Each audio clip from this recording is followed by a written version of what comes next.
Thank you, President Lynchowski, Assistant Secretary. I see another former Assistant Secretary, Undersecretary, and ladies and gentlemen. What a surreal honor it is to be invited to speak to you about my theories. It has been suggested, I did not come to talk about overstock, but there is a aspect of overstock's history that I've gotten a request to talk about that you may find interesting.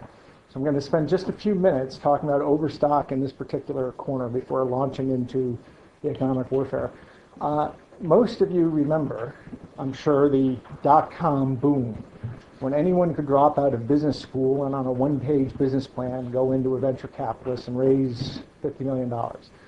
I had a business plan, carefully thought out, so I thought, that was predicated, and again, I'm going to keep the business part of this very, very short, but basically mainstream retail is set up to optimize around three variables. High quantities of goods from a concentrated set of suppliers, not much differentiation among them, and that's what the mainstream supply chain is optimized for. Goods spill out into retail, in bankruptcies and liquidations and canceled orders and small amounts of disparate products from a highly varied supplier base. And the idea was, let's build a supply chain that can deal in that world, bring it online to a mass consumer audience. I went to 85 venture capitalists with that idea in a day that when anyone could raise money from VCs, and of them I was turned down by 85 venture capitalists, which tells you what a lousy salesman I am. But then this glorious thing happened a few months later, a wonderful thing called the dot-com collapse. And I found myself, we discovered that the supply chain we had built to work with these liquidations and excess orders worked very well on bankruptcies too. And we went out and liquidated 18 companies that had been funded by the same guys who turned me down for money. I'm much too mature to take any undue satisfaction from that, I assure you. Doonesbury did a series on us called myvulture.com about a guy doing just that. And I was asked on ABC 2020 did a show on us, and the guy said, how do you feel about making money off the distress of other companies? I said, Warren Buffett says the first rule of business is, if you're not going to kick a man when he's down, when are you going to kick him? So anyway, without his background, 2 years into it, after not having a break for 2 years, I went off, I took a little vacation, went to Cambodia, went motorcycling around Cambodia, where I had been some years previously, to see how it turned out. And in Cambodia, there are a lot of landmine survivors, of course, and I discovered that they were retraining people who had lost body parts as weavers and potters and silversmiths and small-scale artisans. And I started wondering, why don't we see these products in America, in the retail system? And it was because I consider it actually the single light bulb moment of my life, the single best idea of my life, when it finally clicked for me. The reason we don't see these artisan production products is because they are small amounts of dissimilar products from a highly varied supplier base, i.e. exactly what we just spent 2 years building a supply chain to work with. So I came back, we started a division within Overstock called World Stock. It just carries the goods of artisans from around the world that makes no profit. We now have about 10,000 suppliers in 55 countries. We have people scattered all over the world. Most of them, in fact, we won a prize some years ago from President Karzai, gave us a big plaque. We had become the largest private employer in Afghanistan. With 1,500 people, 1,300 of them women. And for various reasons, I can go into the Q&A if you want, we focus on women. Our preference is dealing with women. So anyway, I was told that I should explain World Stock because it's this corner of overstock. Oh, we recently passed the $100 million mark just a few weeks ago. It's been in business 10 years. We're the largest. There's a whole field called fair trade. I'd never heard of fair trade. When we started this, we're the largest fair trade organization in the world. We just passed $100 million in money sent back to our artisan suppliers. And in fact, it's the largest fair trade group in the world. So that's a little corner of our overstock you may not know about. I'm going to talk about naked shorts, bust outs, and the once and future cataclysm. Has nothing to do with overstock. First thing, please get out of your mind is this has nothing to do with overstock. And in fact, we all remember the Matrix, where the Morpheus is saying to Neo, got a blue pill and a red pill. You take the blue pill, you wake up in bed, believe anything you want to believe, or you take the red pill, and I'll show you how deep the rabbit hole goes. I have a red pill question. And the red pill question concerns two gentlemen, Melvin Weiss and Bill Larac. And business people know their names from the 1990s. These were the great masters of the plaintiff's strike suit. Anytime a share of stock went down or significantly in some company in America, these guys were a law firm called Milberg Weiss, one of the top 10 law firms in America, and they would file a plaintiff's class action suit on behalf of the shareholders. Well, in 2006, the Department of Justice brought an indictment against them, and these two fellows went to jail. The law firm, one of the top 10 law firms in America, Chernobyl. These guys did several years in jail, and it turns out they were using plaintiffs who were shills, that were actually working for the law firm. And on page 29 of the DOJ indictment, there's a very strange sentence which reads, the paid plaintiffs, i.e. the shills, would purchase the securities at issue, anticipating the securities would decline in value in order to position themselves to be named plaintiffs in security fraud class actions and to obtain kickback payments from Milberg Weiss. So this is a very strange sentence. Look at this part. Anticipating that the securities would decline in value in order to position themselves to be named plaintiffs. How'd they know? Turns out that these were not shill plaintiffs just out there buying stock in all of these different companies. They were being specifically told ahead of time, weeks or several months ahead of time, go and buy shares in this company. How'd they know? Bill Larac, Melvin Weiss are not hedge fund managers, not that they would know, but if the market's efficient, how'd they know weeks or months ahead of time which companies were going to collapse? So that's the red pill. And it's something that, you'll understand by the end of this presentation how they knew. Now, the left has jumped on this. Alan Greenspan in October 2008, with everything melting down, civilization on the brink, so we were told, was asked to testify to Congress, give his analysis, and he said something that, like I said, the left has jumped on and said, Alan Greenspan admitted markets don't work. But listen carefully to the sentence that is this has been overlooked, although the gist of what he has said has been discussed a lot. There's something specific in this sentence that's been overlooked. There are additional regulatory changes that this breakdown of the central pillar of competitive markets requires in order to return to stability, particularly in the areas of fraud, settlement, and securitization. Well, fraud. We all know what fraud is. Bernie Madoff was fraud. Securitization, mortgage-backed securities, and collateralized debt obligations. Securitization. But what about settlement? What was he talking about? What he mentioned as one of his three things that have been overlooked. Settlement. First thing to know is settlement is a subject that is just dry or dull as dishwater. So I'm going to breeze through in a half a dozen slides explaining what settlement is, because if there's one word I hope you take away from my talk tonight, it's settlement. Suppose we're talking about some investors and a hedge fund.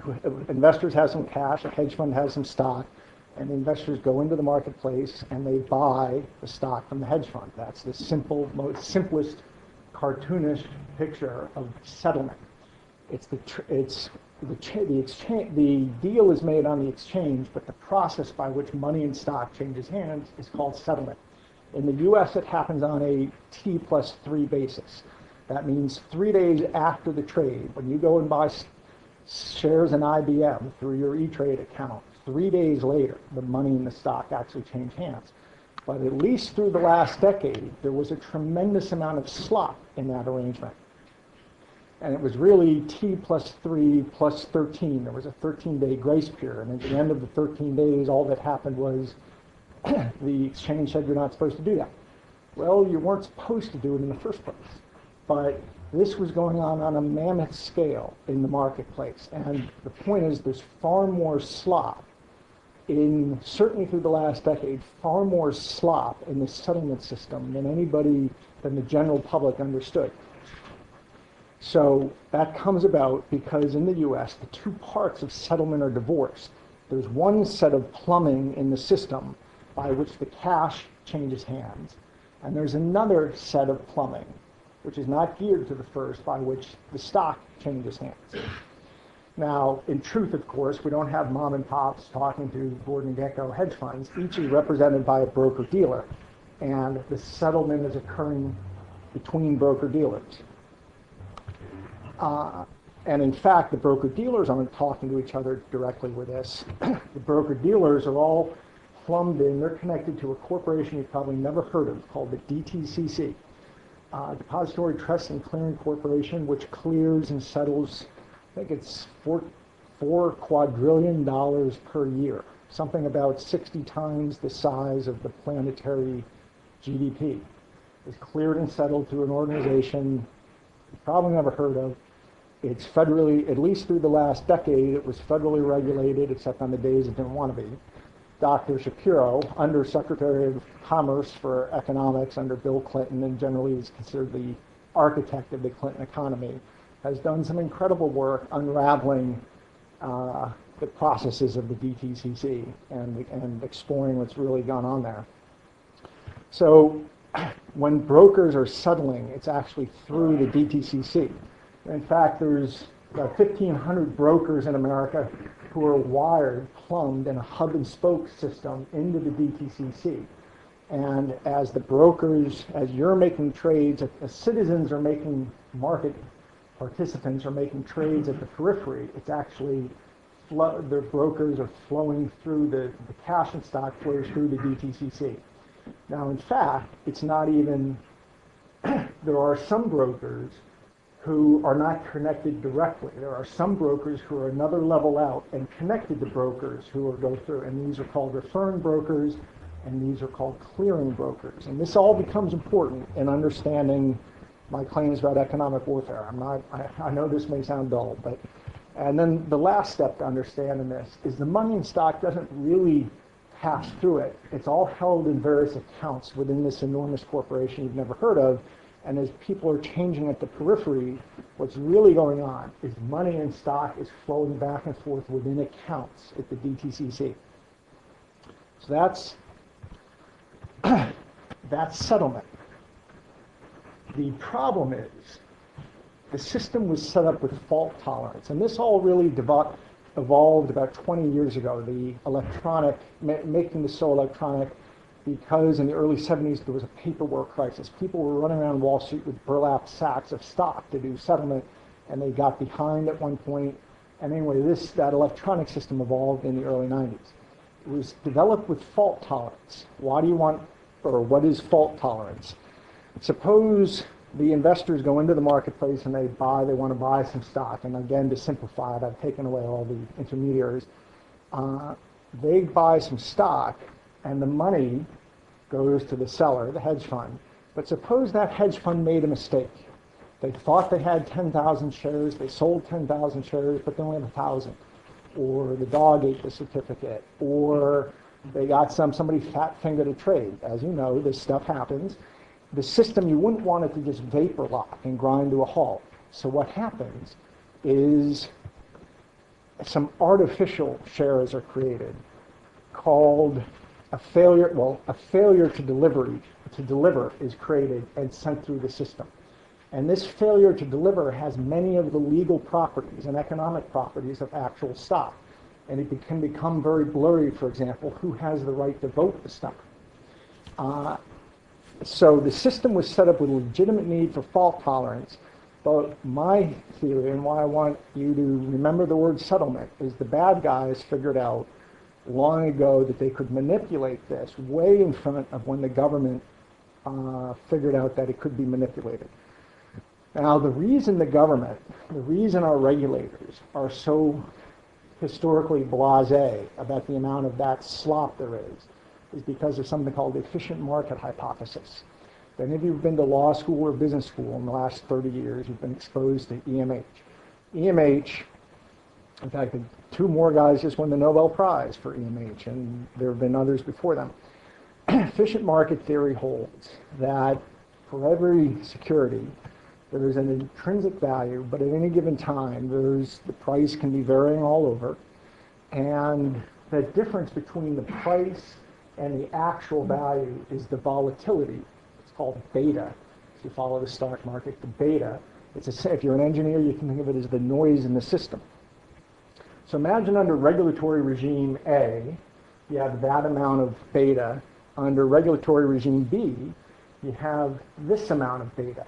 And you take the area under the curve of A, and you compare it to the area under the curve of B. And well, B is smaller than A, therefore there's less noise in the system, it's more efficient. That's how the regulators think of all this. Now, because they think this way, because that is their paradigm, by the way, I should tell you that, say, Warren Buffett has said, if you believe in this, then prices are always efficient. You can't find discrepancies in the market. You can't find a $20 bill on the street because if it were there, someone else would have picked it up already. Warren Buffett says competing with people who believe EMH is like playing bridge with people who've been told it doesn't help to look at the cards. So because this is their paradigm, they worship at the altar of liquidity. And if you've been following in detail the Wall Street stuff over the last 5 years and fights about regulation, a lot of it has to do with liquidity. We need liquidity because the more liquidity there is, so this paradigm says, the more liquidity there is, the more this volatility gets squeezed out of the system and more accurate prices get. Well, first of all, there was recently an article in Journal of Finance that says the U.S. capital markets reached adequate liquidity beyond which there has not been an improvement in the volatility in the 1960s. So, in addition, it's because of that paradigm that the regulators have been so enamored towards such things as you've heard of, like high-frequency trading and algorithmic trading. I'm not, because they provide this liquidity, I'm not sure that what they provide is liquidity. I'm not sure that having one computer sell back and forth from one pocket to another 10,000 times a second is actually adding liquidity.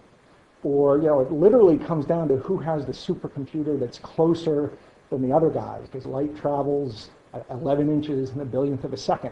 So depending on where the computers are in New York, actually gives you an edge. And somebody turns out they just made a bunch of money by setting up a microwave link from Chicago that was beating the fiber optic link by a 10,000th of a second.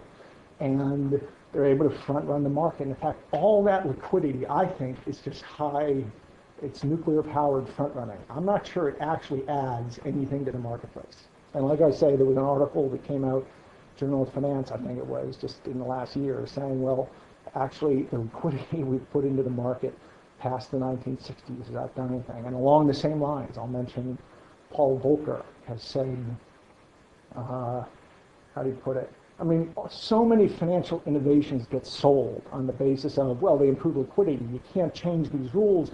You got to have that fault tolerance in the system because you need the liquidity. Well, Paul Volcker has said the last financial innovation that actually adds value to society was the ATM card. All these other things these innovations, they really don't add value. They're different ways of front running the public. They're creating enormously complex instruments that nobody understands, but lets these sort of $500,000 a year quants just suck money out of the marketplace. So this is just one paradigm. There's another paradigm. That's, say, graduate school economics, that the finance. There's a college economics I'll take you back to, which is much simpler. Price, quantity, supply, demand. Perhaps, well, under this paradigm, there are times where the value, under this paradigm, the value of any security is basically the market's collective guess about the future cash flows of an instrument discounted to the present, and it's just a big collective bet on that. Under this, and that's what's setting security prices. In this paradigm, it's more like sacks of potatoes, like you learn about in college economics. Supply and demand for a security where they meet, that establishes a price. When someone shows up, when a hedge fund shows up into the marketplace, or anybody, and as you'll learn, this is a lot of this is shifted offshore, and there's ways that people offshore can do this into our markets. As they generate failures to deliver, it shifts the supply curve to the right. Well, when you shift the supply curve to the right, and these will be, hopefully, you won't see too many graphs after this. When you shift the supply curve to the right, look where supply and demand cross. You drop. And if you pick a financial institution, which has 1 unit of actual equity or book value with about 30 units of leverage stacked up on it, and those layers of leverage are very carefully matched to the assets.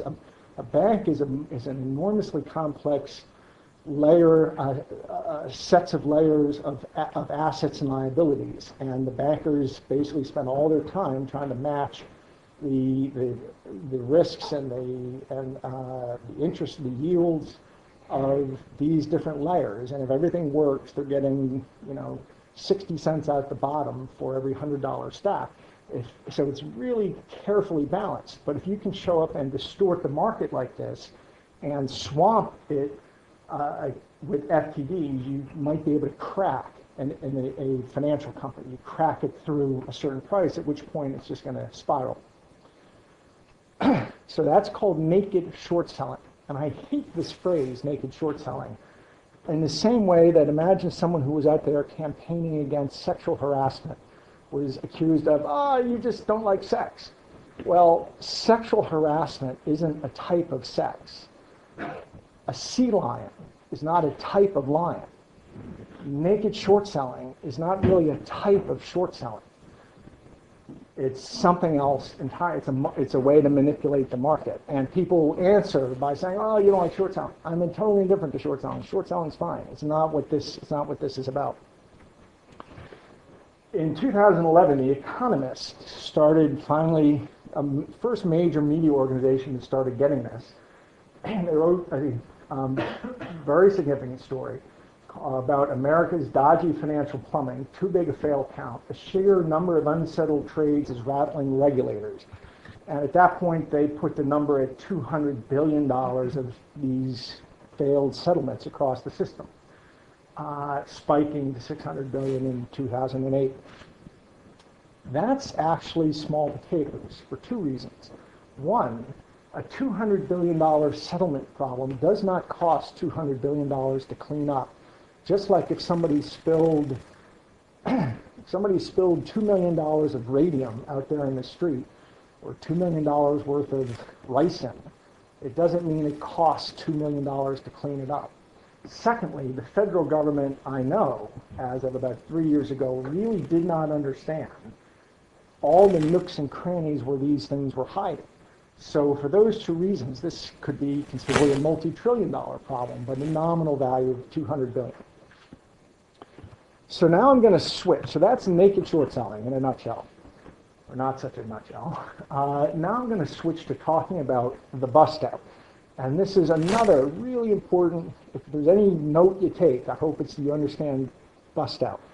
It's a mafia term. It's, I could talk for another 15 minutes at that, but instead I have a 2-minute montage of clips from The Sopranos and Goodfellow. It's 3 clips that explain this beautifully. Hey, pal, with the rum lotion. Put 3 cases of that in my car. Got it. That's not a mistake. No, I want another 14 gross of the bottle number 478. Imagine you're talking about the USA when you get... Just ship them. I'll worry about selling. When's one of these vendors going to realize I'm never going to pay him and call the cops? Well, your credit runs out, Diamond Jim. Until then, get a loan in order. Unless you're ready to pay us the principal you owe us. You want me to be a partner? That's what you're trying to tell me. You want me to be a partner? Yeah, what the you think I'm talking about, Paulie? Please, come on. Maybe. I'll try to help you, all right? God bless bless you, Paulie. I appreciate it. God bless you. Always been fair with me. Now the guy's got Paulie as a partner. Any problems, he goes to Paulie. Trouble with the bill, he can go to Paulie. Trouble with the cops, deliveries, Tommy, he can call Paulie. But now the guy's got to come up with Paulie's money every week, no matter what. Also, Paulie could do anything, especially run up bills on the joint's credit. And why not? Nobody's going to pay for it anyway. And as soon as the deliveries are made in the front door, you move the stuff out the back and sell it at a discount. You take a $200 case of booze and you sell it for $100. Doesn't matter, it's all profit. And then finally, when there's nothing left, and you can't borrow another buck from the bank or buy another case of booze, you bust the joint out. You light a match. You help reaching anything? You look like you're decorating a Christmas tree. Get on it, don't you? What's the end? The end, it's planned bankruptcy.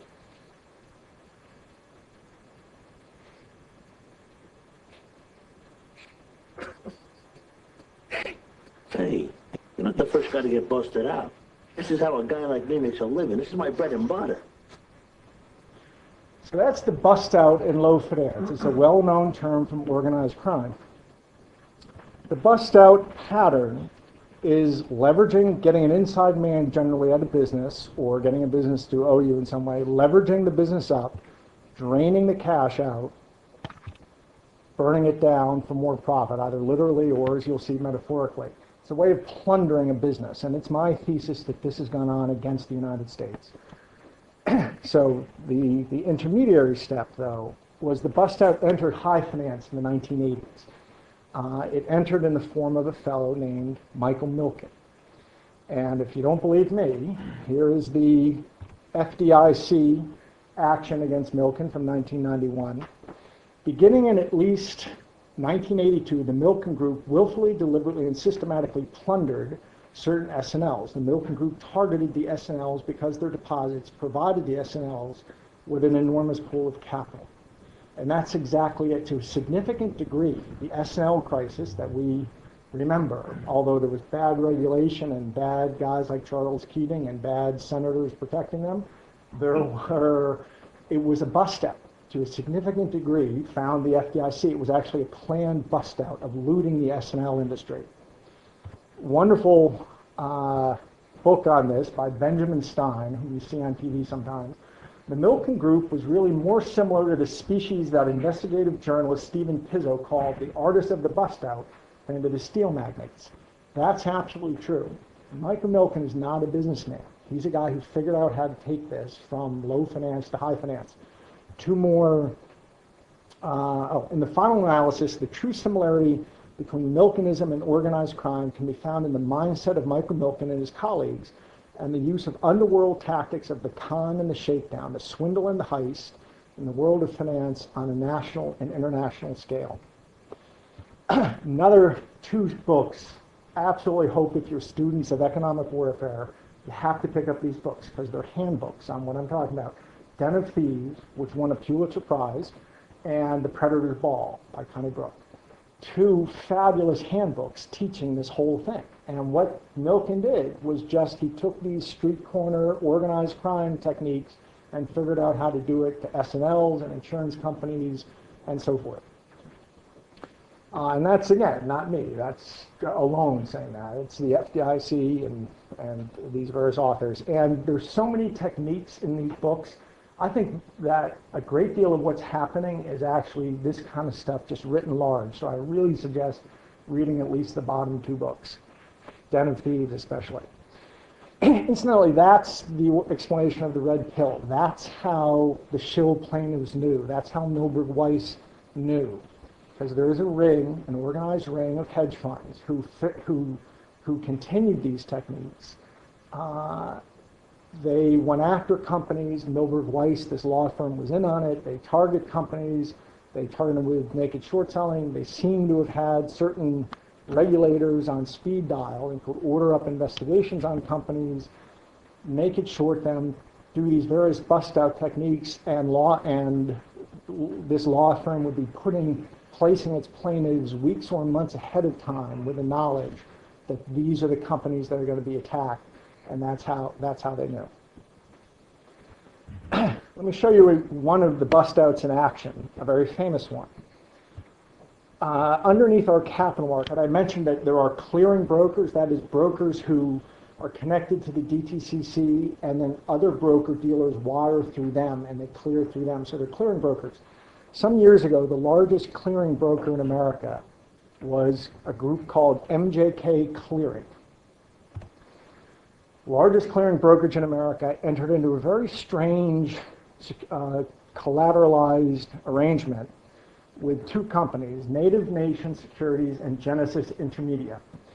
Native Nations, whereby $150 million of cash was loaned and basically hypothecated and rehypothecated to Genesis, and $150 million of worthless stock was given back as collateral. That was the equivalent of setting I like this metaphor of a railway trellis, and somebody has set a C4 charge against it. That deal, and it was very strange that they would enter that deal. It made no bit economic sense for them to do it, as you will see. But that was like setting a satchel against a trellis underneath the main clearing agency in our national, one of the main I will at least say one of the major clearing brokers. I'm actually told it was the largest clearing broker in the United States, but I haven't confirmed that. But it was at least one of the largest. That stock was naked short sold to nothing. Genesis collapsed, and a rippling wave of bankruptcy spread through the system and collapsed MJK Clearing, which was like setting off that C4 charge, which cracked that pillar and nearly brought down our national capital market. Two interesting things to know about this. One is, when did it happen? Remember I said that clearing occurs on a T+3, but it's really T+13, 13 days after the trade? This happened MJK went down on September 28, 2001. If you count back 13 days, 13 trading days, you get to September 11th, 2001.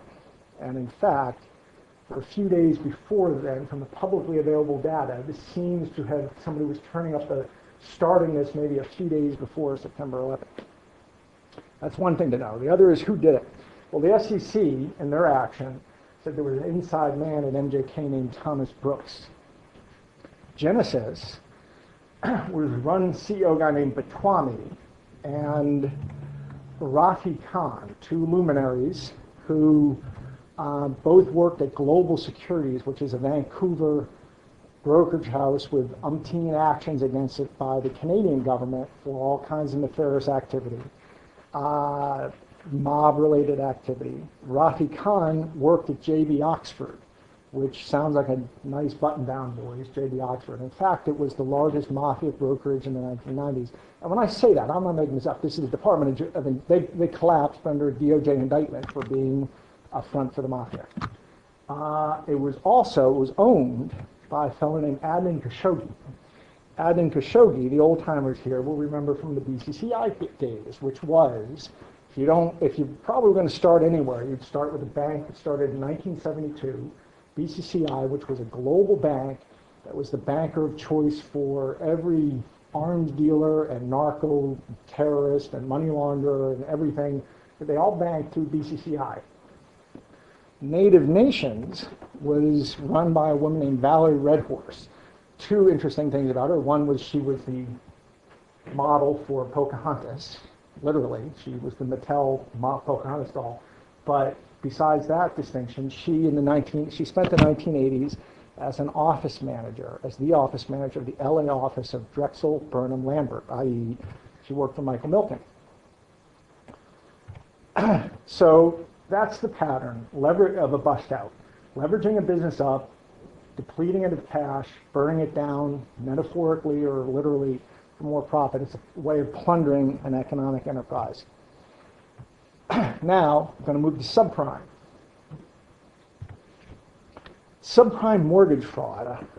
If we had, in World War II, if Hitler's number 2, I don't know who that would be, Goebbels or Himmler or somebody, if that person's number 2 had a little brother in America that was selling defective steel into our bridges and infrastructure that was collapsing, it wouldn't be hard to imagine that that was a deliberate, that wasn't just a coincidence. Well, the subprime mortgage fraud start with Al-Qaeda, when reading this, start with Al-Qaeda in Iraq had the number one was Abu Musab al-Zarqawi, who was killed in 2006. His number two was Shaki Omar. Shaki Omar's baby brother was Sharif Omar, or is Sharif Omar. Sharif Omar, guess where he spent the last decade? He spent it in Utah running a mortgage fraud ring. And in fact, all across the United States, there have been Hamas, Hezbollah, and Islamic Jihad running mortgage fraud rings. And prosecutors have figured this out. And there's this, in this case, financial experts say the mortgage fraud has become the fastest growing type of white-collar crime, and terrorist organizations have been quick to jump on the trend. But what concerns federal authorities is how regularly mortgage fraud is showing up in terrorism investigations. Well, they are scattered, mortgage fraud rings all through the Midwest and Detroit and so forth have actually been run by these entities. As far as I could tell, as of a few years ago, the federal conception of that was that this was a way to make money to send back and fund their jihad. But now, let me talk about synthetic collateralized debt obligations. And if you remember, or in case you didn't follow the mortgage, the subprime mess too closely, there's the meat, which is the actual mortgages that were generated, got packed into sausages, and the sausages are the mortgage-backed securities. So you can think of those mortgage-backed securities as sausages packed with this meat. Well, besides the sausages and mortgage-backed securities, there were hypothetical sausages called collateralized debt obligations, which were slices, mathematical representations of different slices of different mortgage-backed securities. And on top of those, there was another level of hypothesis called synthetic CDOs, which were hypothetical sausages with that were mathematical representations of, no, they were hypothetical sausages that represented hypothetical sausages that represented real sausages which had real meat in it. However, the synthetic collateralized debt obligations were disproportionately stuffed, not with a cross-section of all the mortgages being generated, but by the mystery meat that was being generated by the mortgage fraud rings, the really bad, ugly stuff. And say again? Some pigs are more equal than others. Yeah, right. By the way, this is all according to the Financial Crisis Inquiry Commission, who said that this is the epicenter of the subprime mess. See, the subprime mess didn't start because there was a spike in default rates. In fact, default rates were staying around 8%, where they had 6 to 8% is where they historically were. It started in this corner, in the synthetic collateralized debt obligation market. That was the epicenter of the subprime crisis. That's where it all started crashing. Now, we've heard of people like Goldman created some of this on behalf of a guy named Paulson, and some self-destruct CEOs for which they were fined $550 million. And there are other examples like that, but they were actually not the big players. The creator of this, and one of the biggest, if not the biggest player, was Princeton Advisory. Again, it sounds like some nice button-down guys. Princeton Advisory, who was the main player in this, in stuffing the mystery meat into or really finding the mystery meat scattered through the system and creating synthetic CDOs that mirrored the results of that mystery meat. Princeton Advisory was founded and run by a guy named Salim Manzar. He's Muslim Brotherhood. He's a trustee of the Amana Trust, whom the federal government took action against as being a front for a whole bunch of jihadi, money guys. Chairman is Yaqub Mirza, bagman for Yassin al-Qadi, who is the first DOJ specially designated global terrorist in the world. It was owned by the Islamic Society of North America, which also had all kinds of actions against it, which also owns North American Islamic Trust, again, both named unindicted co-conspirators by the Department of Justice. See the Holy Land Foundation case. This is that crew. In fact, it's the SAR network. If you're familiar with economic warfare, you know the SAR network. And the SAR network is a group, another group that DOJ went after, is this network or syndicate of these kind of people that, and they're money people in the United States with these kinds of ties. And they really are the old BCCI people with new business cards and some new luminaries like Dawood Ibrahim, who is the only man in the world to be both a specially designated global terrorist and a global narcotics kingpin. So this is the crowd that was around this synthetic CDO market, which the Financial Crisis Inquiry Commission says is where the epicenter of the earthquake that started in 2008. Now, it gets really interesting. There was naked short selling in 2008. Massive amounts started with a small brokerage in Chicago named Tuco Trading. Now, in March 2008, the SEC stepped in and shut them down by emergency order for, quote, massively exceeding margin limits, unquote. Tuco Trading, the bankruptcy judge appointed a bankruptcy lawyer to dig through the rubble, and that fellow got very excited and submitted a report to the bankruptcy court, then immediately had a stroke and was not able to complete his work. And there's no, as of at least a few years ago, there was no evidence that this was doing anything but gathering dust, that the SEC, in some SEC basins, that the SEC had thought they had done their job just when they shut this down. Well, the bankruptcy lawyer who went through the rubble and wrote the report to the court says that the clients of Tuco Trading are overwhelmingly people like Pejman Hamidi, an Iranian with deep ties to the Revolutionary Guard, Lines Overseas Management. In 2010, the summer of 2010, the federal government arrested 10 Russian spies. Remember that? 2 of them worked there. Jamie Caputo, who's a business partner of Rick Kislin, who's part of the Ivankov gang. Ivankov is the guy, the Russian organized crime figure who came, colonized the U.S. for Russian OC in 1992. Later, 2009, he was iced on the streets of Moscow, pardon the pun, sniper bullet in the chest, shortly after giving an interview where he had said that he had been connected to FSB all along, Russian intelligence all along. Sergei Maximov, who worked both for a oligarch named Roman Abramovich, who's one of the major oligarchs, and bad guy oligarchs, don't know if they're any good, and Semyon Mogilevich, who's on the FBI 10 Most Wanted list. And incidentally, what put him on the FBI 10 Most Wanted list was his involvement in a Philadelphia company called YBM Magnix, which was a pump and dump based on exactly all the things I'm talking about, market manipulation, including naked short selling. That was Semyon Mogilevich, who may be the worst human being in the world. He's the godfather of Russian OC, and gun running, and slavery, and drug and everything you can think of. But the thing that actually got him was his involvement in YBM Magnix, is what got him on the FBI Most Wanted list. So Tuco didn't self-clear. It did its trading through Penson, through a brokerage house called Penson, which now is, I do believe, under the subject of some federal scrutiny, Wedbush Morgan, through these 2 brokerage houses, which themselves cleared through a notable brokerage named Bernard L. Madoff Securities. Now, what's really the party line on Byrne Madoff, he occupied the 16th, 17th, and 18th floors of the building he was in New York. And he had 2 businesses, a money management business, the dirty business, on the 17th floor, and his brokerage, which was on the 16th and 18th. And they are, say the party line, they were clean.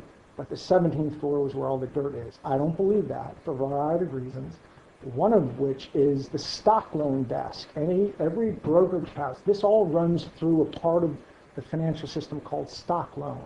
And it should have been in the brokerage house, i.e. the 16th or 18th floor, but uniquely, that piece of the brokerage house was on the 17th floor, i.e. with the dirty money management business. And there's a lot of other reasons that it's a very bad sign that this. So, in other words, in 2008, as everything started to crater, a river, a torrent of naked short selling was directed against the pillars of the American financial system. Much of that the source of that river was Tuco Trading, representing the trading of these kinds of people. And it went through a daisy chain of clearing until it ended up in Bernard L. Madoff Securities, who was basically vouching for it all to the.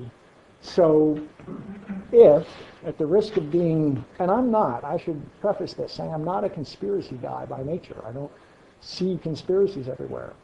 But it's hard to look at this and not see the narrative arc of a bust out. If you want an org chart, it looks like this. Cosa Nostra, you all know, I'm sure. There's, in the U.S., 5 Italian mafia families: Bonanno, Colombo, Gambino, Genovese, and Lucchesi. Wall Street had a fight between the Genovese and the Gambinos in the 1990s. The Genoveses won. There was if this sounds improbable, there was the largest FBI sweep of the mafia in history. It was Operation Uptick. And they picked up 120 mafia characters around Wall Street, including Gene Phillips, very, very best friend of a guy named Michael Milken. Started by a mistake made by a fellow named Felix Sater, a Russian organized crime figure in Long Island, who made a mistake, left a gym bag behind somewhere, had some handguns in it in New York City and some paperwork, and the guy, somebody called the police because of the handguns. The paperwork turned out to detail a bunch of these schemes. Wherever you have Genovese, you have Russian organized crime. As again, I assume people here, anyone in the economic warfare community or law enforcement know, the Genovese sponsored Russian organized crime coming into the United States, like you and I would sponsor a family from Laos coming into the United States. They brought them in. There's a fabulous book about this named Red Mafia, how the Russian mob invaded America. Robert Friedman. Hero of this book is Robert Levinson, who was at the Russian OC desk at an FBI, now the fellow missing in Iran. Robert Friedman opens the book. It's really quite tragic, because he opens the book saying, it's about 2000 this was written. He opens the book saying, he was a great investigative journalist. And he opened the book saying, I got a phone call from the FBI saying we have a Russian OC figure in the federal pen. We've intercepted communications that they're planning on killing you. And so I, Robert Friedman, went to confront this fellow in the federal pen, and I spent 4 hours with him, and I said, no, what happens in the Ukraine, what happens in Moscow doesn't happen in America. What happens in the Ukraine doesn't happen in America. You don't threaten journalists, et cetera, et cetera. Published the book, 6 months later, died of a rare and previously undiagnosed blood disease. I understand that David Ignatius, whom I'm sure is known to you folks, knows quite a bit about this book and Robert Friedman. And evidently Friedman went out saying the Russians got me. And the Russian mafia, we have a website, as Frank mentioned, called Deep Capture, and there's a wonderful journalist here with me, former journalist for Time, Wall Street Journal, Far East Asian Economic Review, and I met him at Columbia School of Journalism. I don't know whether he was an editor, but who joined forces with me, and we've started a website called Deep Capture. It's been named the #1 website, business investigative journalism in America, #1 website on corruption, #1 all kinds of things. And we're hundreds and hundreds of pages of establishing these kinds of links. Of course, there's something by Admiral Dennis Blair I'll get to in a moment, a quote. But before I move on, I just have to mention pretty much everywhere you go through here, everywhere you dig in, you come on business associates of a fellow named Michael Milken, from the guy who was the president of Cinex, if you remember the Bank of New York scandal where they were caught laundering $10 billion for Russian organized crime, paid a massive fine. That money was basically cleaned up and put in Bank of New York, which was sending it to Russia. And the steps through, there were various brokerage houses which were doing the cleaning. And the way the cleaning occurs is through these techniques I'm talking about. And anyway, and the president of that is Gene Phillips, best buddies of Michael Milken. And on and on and on. You find him and his people scattered through this. So Dennis Blair, as director of national intelligence, said spoke of the growing threat from international organized crime, the nexus between international criminal organizations and terrorist groups presents continuing dangers. IOC will almost certainly increase its penetration of legitimate financial and commercial interests, threatening U.S. economic interests and raising the risk of damage to the global financial system. In 2011, President Obama signed an executive order, which I quite liked, saying, I, Barack Obama, find that transnational organizations threaten the stability of international financial system, represent an extraordinary threat to the United States, and declare an emergency. But what I like most of all is BHL. Who I like most of all is BHL. BHL is Bernard-Henri Lévy, the foremost French philosopher, and there's basically Sartre, Camus, Foucault, Derrida, and Bernard-Henri Lévy, who, if you're cool, everybody calls BHL. He's the fellow who, there was a documentary about him about 6 or 7 years ago. French intellectual, he's the one who shamed Sarkozy into bombing Libya some years back, and a good guy. He wrote a book called Who Killed Daniel Pearl? And, Daniel Pearl was beheaded for what seemed like a number of obvious reasons. He was Jewish, American, journalist, working for the Wall Street Journal in Pakistan. What other reasons does someone need? Well, Bernard-Henri BHL retraced the last 2 years of Daniel Pearl's life and invites one to believe that maybe that's not why Daniel Pearl was killed. Daniel Pearl was killed because he was on to the story of a lifetime.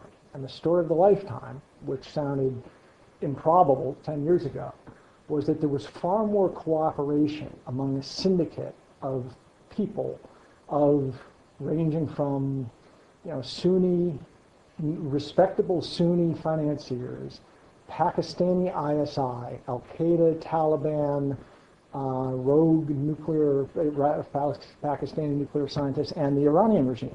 That's why he was killed. That's the story that he seems to have been on.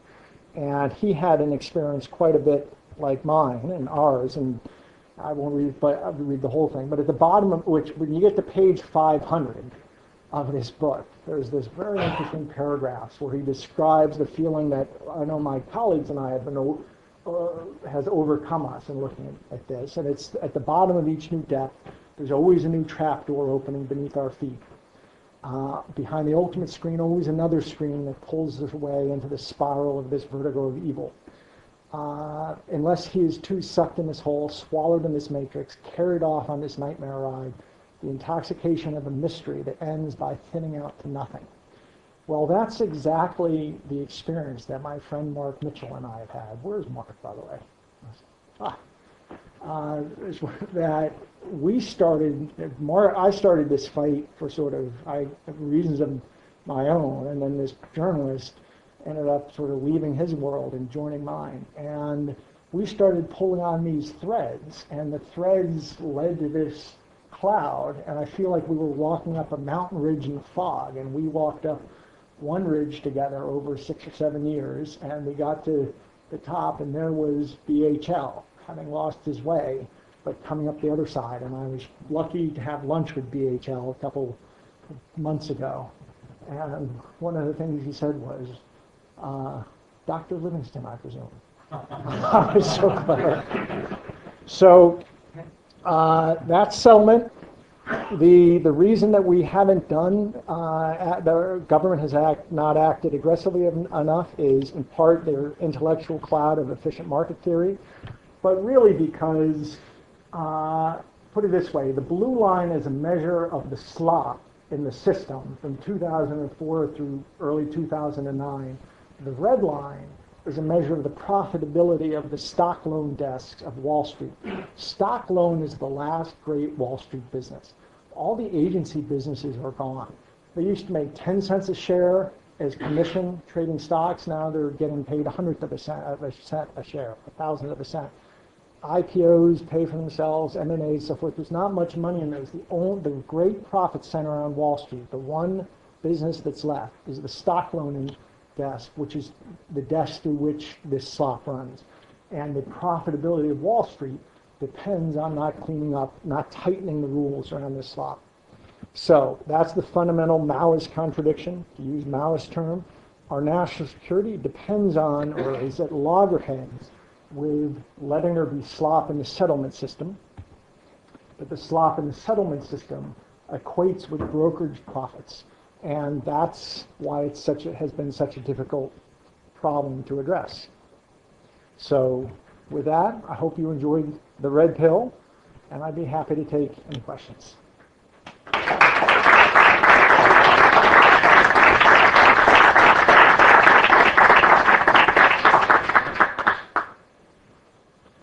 Probably no questions after that. Sir? We spoke briefly concerning the parallel and naked short selling of stocks with some of what goes on in the commodity futures markets with gold and silver, and the naked short selling in a sense of contracts to deliver in the future gold and silver that doesn't exist, and being used to artificially suppress the perceived values of those metals that constitutionally are actually money.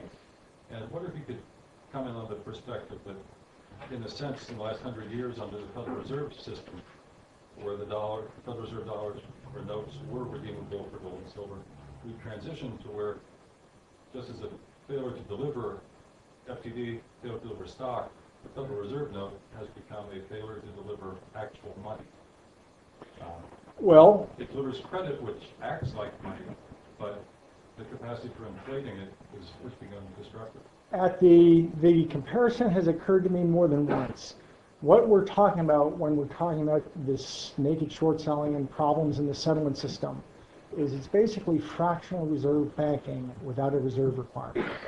And there is certainly a theory on Wall Street that there's far more gold and silver being sold than actually exists, and that an enormous naked short position is building up.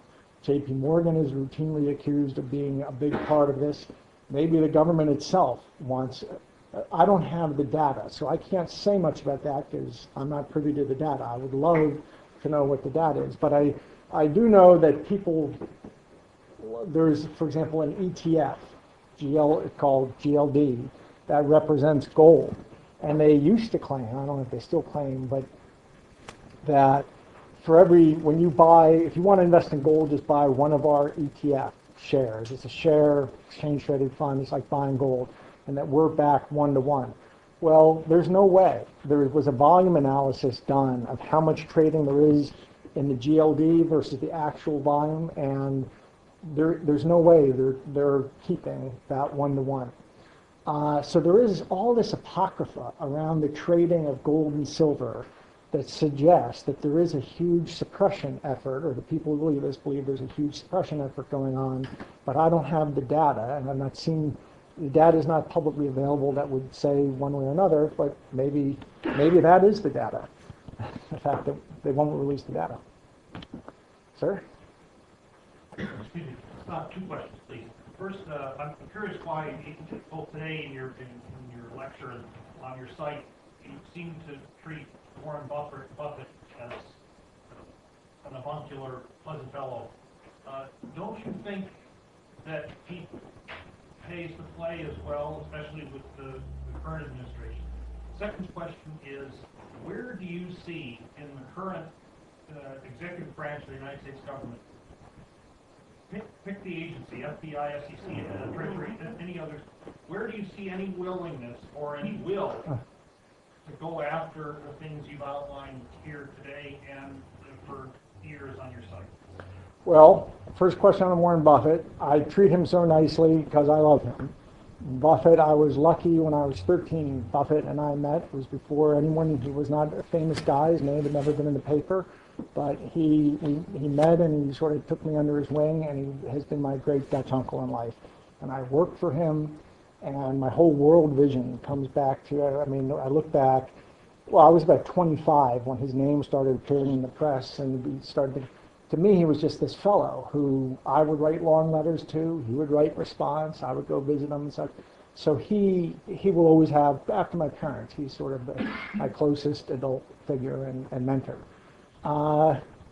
Some people have accused me of letting him off the hook on this. He has not, Well, I always let Buffett speak for himself, and Buffett, we have kind of a deal that I can talk about the things he teaches me, but I don't talk about our personal, our discussions of things like this. On the question of who in the federal government, I would say anyone but the SEC. But there are other reasons for that.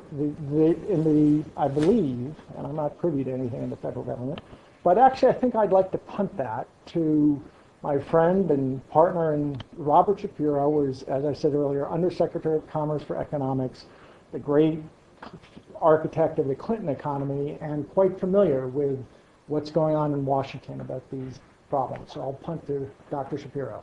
Well, I will tell you one story that about a year after the financial crisis, I went in to see Mary Shapiro, who had just come in as head of the SEC. And I was talking more about naked short sales and the role of naked short sales in the financial crisis. And indeed, we had done research that showed that in the last month, before both Bear Stearns went down and Lehman Brothers went down, the volume of short sales, of shorts out against each of those companies 6 months apart, went up 4 times, and but the share that were naked went up 50 times. And so that by the time of their collapse, more than half of all the shorts outstanding against those institutions were naked. And if this suggested that the SEC's efforts to tighten naked short selling, particularly in crisis situations, had failed. And she said, this is very interesting. I want you to come and testify next week. And they were having a hearing at the SEC, so I said, fine, and I went. And the hearing was run by the then director of the Division of Enforcement, who had designed the regulations. Not Jamie, but you don't want to say probably. And there were 4 economists, and the first 3 all talked about the efficient market hypothesis. And I have to note that when the 2 gentlemen who won the Nobel for the efficient market hypothesis, they were joined by a third, Bob Shiller, who in fact rejects it, has been a great critic of the efficient market hypothesis. But they all defended and said, well, there's no evidence from the crisis that the markets are not efficient. In fact, it's testament. And then I was the last one. And I said, well, when 2 major asset markets become utterly dysfunctional, that suggests the efficient market is not operating. But moreover, and I started to describe the role of naked shorts not in the failure of those companies, but in the chaotic way in which they collapsed. The financial crisis was not caused by their failures. It was caused by the manner of their failures. You compare that, for example, to the orderliness of the bankruptcy of General Motors, which had no effect, no adverse effect. In any event, I was in the middle of this, and the guy running the hearing stops and says, your time is up. And I said, well, I have about 2 more minutes. He said, no, your time is up. You cannot go on. I mean, literally turned off the microphone rather than allow this to enter the record of the hearing. So the SEC has a constituency, and the constituency is the large institutions on Wall Street. And their goal is as little regulation as possible, and in particular in this area, and you're absolutely right, the stock loan, which is the way people get shares to short, used to be the second most profitable line on Wall Street after proprietary trading. Proprietary trading is now gone, so you're left with that. And the SEC has recognized the nature of the problem and the dimensions of the problem going back to when I first started talking to them about it in 2003, and has done everything it possibly could to appear to regulate it without actually setting any constraints on the operations. Last comment. I don't believe, I think they're doing it at the behest of Wall Street. There is, of course, a lot of transit from the SEC to Wall Street. And, people like to preserve their options.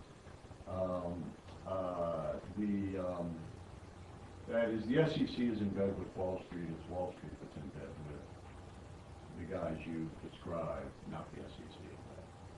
That's a body in between. well said. Well, better than I could have said. There are so many bizarre stories about this, but please do not count on the SEC. This is so far beyond the SEC. If you go on YouTube, you will see CNBC once had me on to debate the chief economist of the SEC, and I think you will see, if I say so myself, that I crushed this guy, and I thumped him like a little baby seal. There's no intellectual respectability of this position, but they're never going to solve it. I really think it's a national security problem, and that's the problem. Everybody, you get radar. I worked for Buffett actually, and part of my job with Buffett ended up putting me at loggerheads. I've crossed mafia in my life, and I'm not talking about people who raise last name in the Val. I mean people under DOJ indictments and organizations for being mob, racketeering and stuff. And it has a certain feel. Warren Buffett says sometimes crooks just look like crooks. And I mean, you come across, if you have a certain type of radar, it's not that hard. In the early 90s, in about 91, I was sitting in Dubai. I happened to meet some Americans in the fledgling financial industry at the time, and they asked me to lunch. And over lunch, one of the fellows, and they were real slick, Harvard MBA, but real slickster guys. And one of them said something about, we could make a lot of money together. There's this technical thing we have to get around, and an American citizen's not supposed to be doing any oil trading with Libya or Iran, but there's a solution to that, and they went on to describe it and kept talking. And I had to really stop for a moment and say, what did you just say? More of that goes on. You see, crooks don't always keep it secret. Crooks have to oppressed minorities have to have signals. They have to have ways to signal each other, to find each other in many cases. And they're putting out signals. And anytime you get around the settlement system, you just come across an element that you think, what are these people doing in this corner of the financial? But boy, that's everything to do with this. For example, one of the first, and I hate to bring this, I hope you understand, this isn't about overstock. It's not about overstock. It's not about our stock went down, our stock has gone up, made a bunch of money, we're very profitable, great company. That doesn't make me right. Just like when we were losing money and our stock went down, it didn't make me wrong. Although that mental leap is a little bit more than most journalists can make. But so, for example, something started going on that made me start paying attention to this. And something was going on in the Chicago Board of Options. And I got a phone call, and I have a lot of friends. I have a lot of friends scattered throughout Wall Street who helped me through this stuff through the middle of the last decade. And a woman called me, said, just want you to know where this is coming from. It's two guys in the Chicago Board of Options. They're the most sanctioned fellows in Chicago, which is no small thing. And they were sanctioned for, it turns out that they were fronting for money from FARC, Patrick, and that's what they're from, the Colombia guys, Colombia drug lords. Okay, well, why would those kind of guys have picked me? And I just put that in the back of my mind. Well, I could sit here all night and tell you the stories that started accumulating of tripping over those kinds of people. And so Mark Mitchell here has ended up writing hundreds, maybe thousands of pages but those are the people you're talking about when you get into these questions of settlement. And it's way, way, way beyond the SEC to solve this. FBI does have people, I think, who understand that, but what you need are some PhDs in finance. And the PhDs in finance and math are getting, $250,000, $500,000 entry-level jobs if you understand the math behind all this. So anyway, don't look to the SEC for any help. Sir? I'm looking Amy. I saw an update a few days ago on television about the Madoff family, and I'm wondering how aware are you of them presently, and do you have any further explanation of the one son's suicide? And then I'm just wondering, those involved, Jewish, them, and then the Islamic jihadists, how much aware are they of each other? And does religion just go out the window here? I mean, as far as money and greed and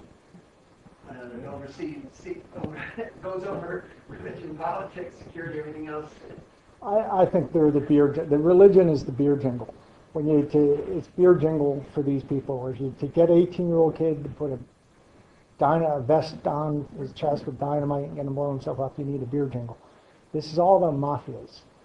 You remember the great intellectual battle between Samuel Huntington,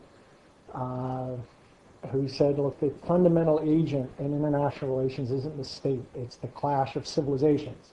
And Fuad Ajmi, who was a very dear friend of mine, wrote a beautiful response some years later saying, no, the fundamental agent is really our nation states. I think it's even more extreme than that. It's behind many of the nation states we see. There's really just mafias. Iran has... In the Vatican as well, you believe? I don't have an... I do try to stay away from the religion. I think that it's like Iran has three mafias, the mullahs, the moderates, and the Rafsanjanis, and Russia has it. And I think it's all a big racket. And by the way, I think these guys bank in Lebanon. If I were to go after them, I would be...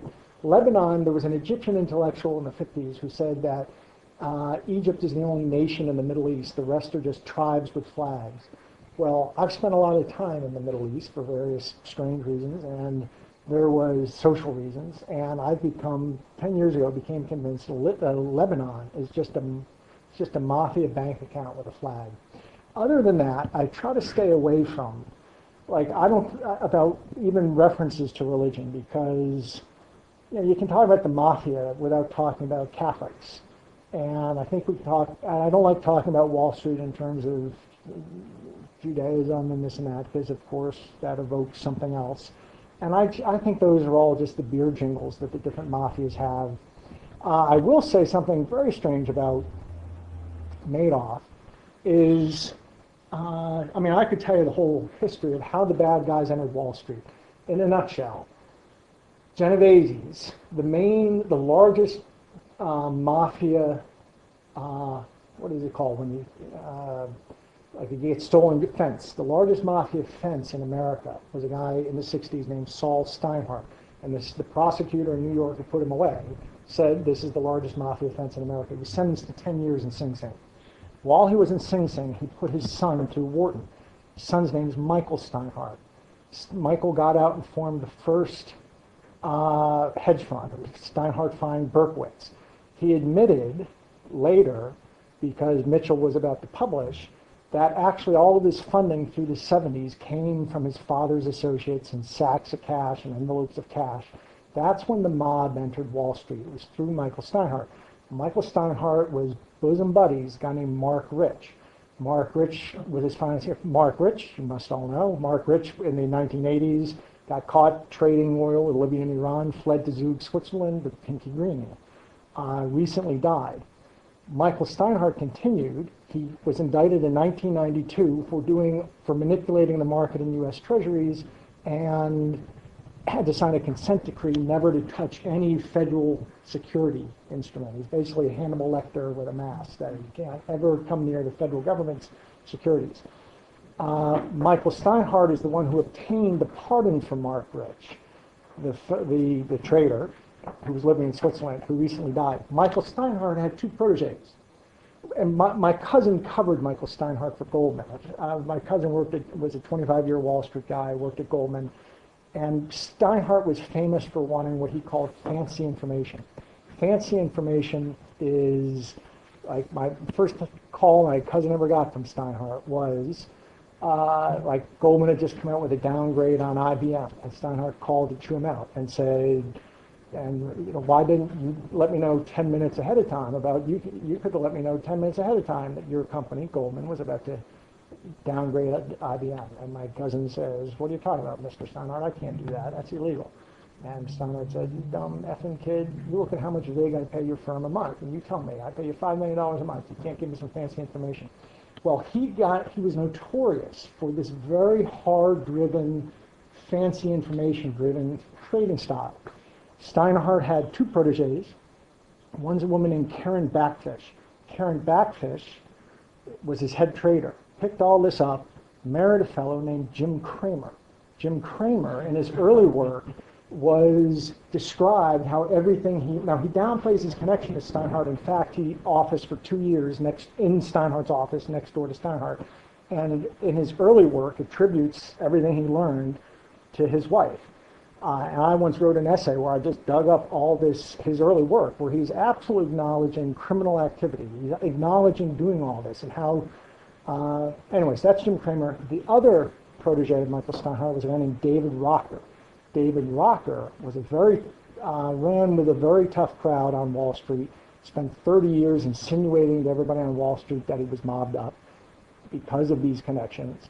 Steinhardt and David Rocker in 2004 picked a fight with me. Don't know why, different theories, but this guy started going around and he picked a public fight with me, and that's the thread that I started pulling on that led to Steinhardt and Genovese, Russia, et cetera, et cetera. That's how I got into the fight.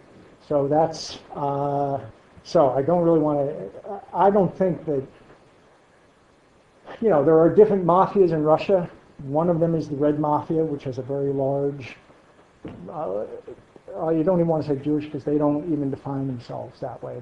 But I just generally like to leave that whole side of this out of the equation. We can talk about Genoveses without talking about Catholicism. Okay, I see a woman that's been waiting. Yes, ma'am.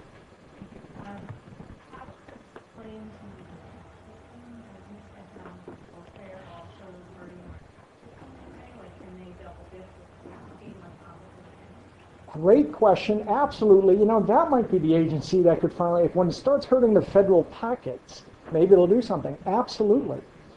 Because if you make it sure, if a company goes down, if you've shorted a company from 100 and it goes to 0, you technically owe tax.